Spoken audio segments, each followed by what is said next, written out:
Maraming salamat po, Ginoong Tagapamahala ng Hukom at sa ating Ginoong Pangulo. Maari po ba makapagtanong sa ating mahal na saksi? Opo, Your Honor. Maaari Opo. po.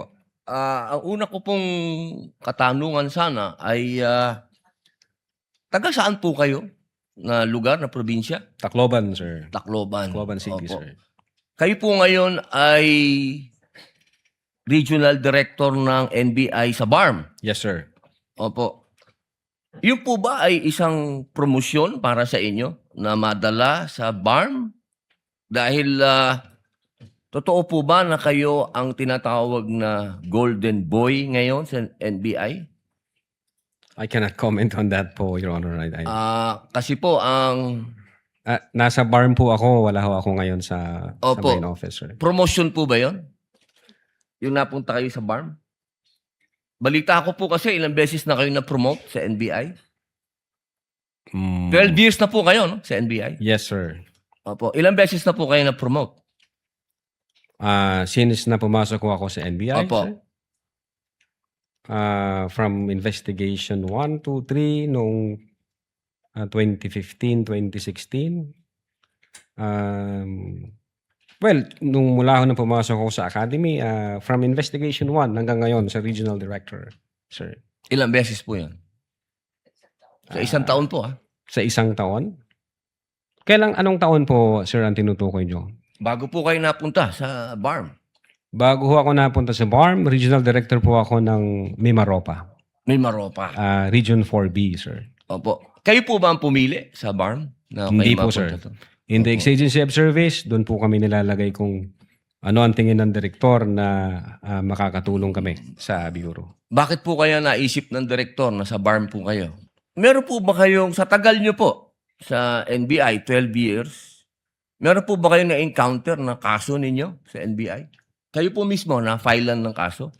Your Honor, normal ho sa mga NBI agents na makakasuhan, in fact, maging sa sino mang law enforcement agency, that's the price we pay for doing our job and for protecting the country.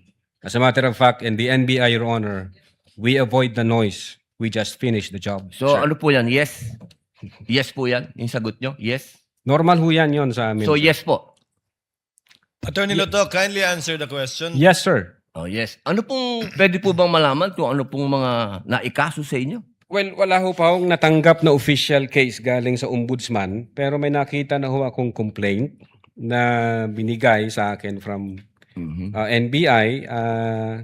Hindi ko na humaalala yung sa case na yan. Pero nung chinek po namin yung case na yan, Your Honor, sabi ko doon sa mga kasama ko, tingnan nyo nga yung validity at authenticity ng case na to. Pinuntahan ho namin yung nagnotaryo. I think meron Makati po, ano? Court yun. Oh. Yung Makati Court, nag-issue ho ng certification na fake yung notary. Diyan sa reklamo na yan. So sabi ko, huwag nyo nang pansinin, marami tayong trabaho. Kung fake yung notaryo na yan, mere scrap of paper yan. Huwag na nating pansinin. Although, nag-aantay po ako, Your Honor, na mag-notify sa akin ng OMB kasi sasagutin po namin na eto ho ang nakaalap namin, may dalawang Chinese na nagreklamo. Chinek ho namin doon sa BI, yung dalawang Chinese na yan, I think, 9 months nang overstay at pinaghahanap din ng...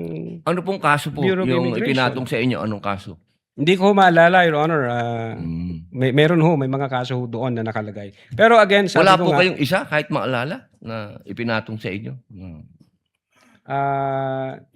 if I'm not mistaken, arbitrary detention, may ganun ba? May unlawful arrest?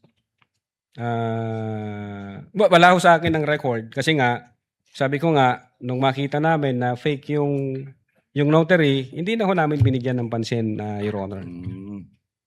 Kasi napakakapal po nitong hawak ko. Wala akong problema, Your Honor. Sasagutin po kakapal. namin yan. Apo. Sasagutin ko Hindi po niyo yan. pa po nasagot magmula noong February 29 Kasi wala pa hong official notice galing sa kung anong ahensya. na nakarating po sa inyo. Wala pa. Wala pa ho. Ang nakuha ko lang, yung kopya niyan, siguro may nagpadala sa akin. Sabi ko, teka muna, wala akong official na nare-receive from OMB. So, nung chinek ho namin, kung nag-i-exist ba yung kaso, fake yung notary, hindi na namin So, ibig niyo binigyan ng pong pansin. sabihin hanggang ngayon, hindi kayo sigurado kung nag-i-exist to? Dapat may notice na ako from ombudsman. Di ba sir. po dapat ang reaksyon ng isang tao kapag may kaso, harapin? Precisely, Kasi Your Honor. Hinihintay ko nga po yung notice from ombudsman. Na pag meron akong notice Wala ang po kayong ombudsman- notice hanggang ngayon? Sa Wala pa ombudsman? po, Your Honor. Yun nga ang inaantay ko kasi sasagutin namin kasi meron po kaming certification na fake yung notary. Inaantay ko po, Your Honor. Mas maganda po, maharap nyo kagad. Definitely, hindi ko lalong-lalo namin na po- tatakbuhan yan, sir. Kasi napakahalaga po ngayon nito. Yes, sir. Oo, ito po ay